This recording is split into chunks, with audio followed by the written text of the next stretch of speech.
दोस्तों, इस ऑर्डर के अंदर एक बहुत ही इम्पॉर्टेंट रिलीफ दिया गया है, जिसके बारे में हम इस वीडियो में डिस्कशन करेंगे। वीडियो में आगे बढ़ने से पहले चैनल को ज़रूर सब्सक्राइब कर लीजिएगा और बेल आइकन को प्रेस कर लीजिएगा ताकि कोई भी इम्पॉर्टेंट वीडियो हम अपलोड करें उसकी नोटिफिकेशन आपको मिल जाए। तो इसके अंदर जो टैक्स पेयर है, the tax payer is a practising lawyer in the high court के अंदर वो प्रैक्टिसिंग लॉयर है। एक बहुत ही इम्पोर्टेंट यहाँ पे कोर्ट के द्वारा ऑर्डर इशू किया गया है, जिसमें कहा गया है डिपार्टमेंट को डायरेक्शन दी गई है, जीएसटी डिपार्टमेंट को, कि वो अपने सभी ऑफिसर्स को ये इंस्ट्रक्शंस दे। और क्या वो इंस्ट्रक्शंस हैं वो हम जानेंगे। As per entry number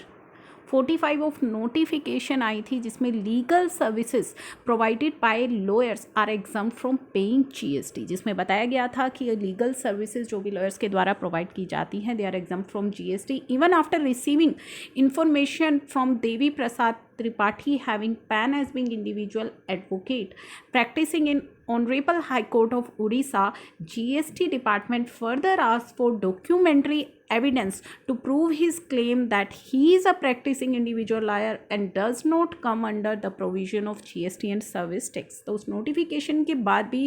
and even after receiving information receive होने के बाद भी, किससे इंफॉर्मेशन रिसीव? देवी प्रसाद त्रिपाठी, जिनका पैन नंबर एक इंडिविजुअल पैन नंबर है and he is a advocate जो कि प्रैक्टिस कर रहे हैं honourable Gujarat Orissa high court के अंदर। जीएसटी डिपार्टमेंट ने फिर भी उनसे डॉक्यूमेंट्स मांगे टू प्रूव कि he is an individual lawyer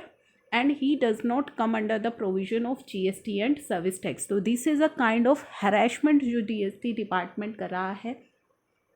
तो इस केस के इशू यही थे। The issue raised by the taxpayer is whether service provided by lawyers are exempt from paying GST and service tax। तो कोर्ट की observation ये थी with the reference to the notification जो आई थी, इन टर्म्स ऑफ विच जो service tax liability है for individual advocates के लिए वो नील है for legal service render to any of the business located in taxable territory. However even for this the department जो जीएसटी डिपार्टमेंट है insist that the burden to proof, कि इस चीज़ को prove करने का जो बर्डन है वो पेटिशनर के ऊपर है। The counter affidavit filed acknowledge that a similar notice was issued to the petitioner in 2017 में भी पेटिशनर को सिमिलर नोटिस इशू किया गया था, to which he replied pointing out, उसमें पॉइंट आउट भी किया था how he was not liable to pay service tax, की किस तरीके से उस पर सर्विस टैक्स की लाइबिलिटी नहीं बनती है। The court expresses is concern that practicing advocate should not have to face harassment on account of the department issuing notice calling them to pay service tax and GST when they are exempted from doing so। तो यहाँ पे जो court है उसने अपनी concern express की है कि जो प्रैक्टिसिंग एडवोकेट्स हैं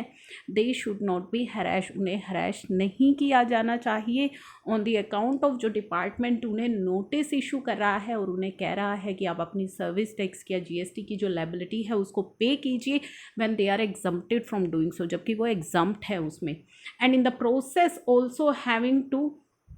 prove they are practising advocates. तो कंक्लूजन यही है, high court direct the commissioner of GST को डायरेक्शन दी है टू इशू, हाई कोर्ट ने यहाँ पे जीएसटी कमिश्नर को डायरेक्ट किया है कि इशू कर दीजिए clear instruction to all the officer in GST commissionerate के जितने भी ऑफिसर्स हैं उड़ीसा के अंदर, उन सभी को क्लियर इंस्ट्रक्शंस दे दीजिए that no notice demanding payment of service tax and GST will be issue to the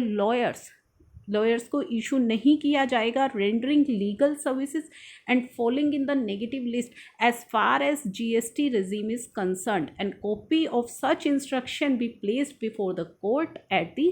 earliest. तो ये अपने आप में ही काफ़ी इम्पोर्टेंट रिलीफ दिया गया है हाई कोर्ट के द्वारा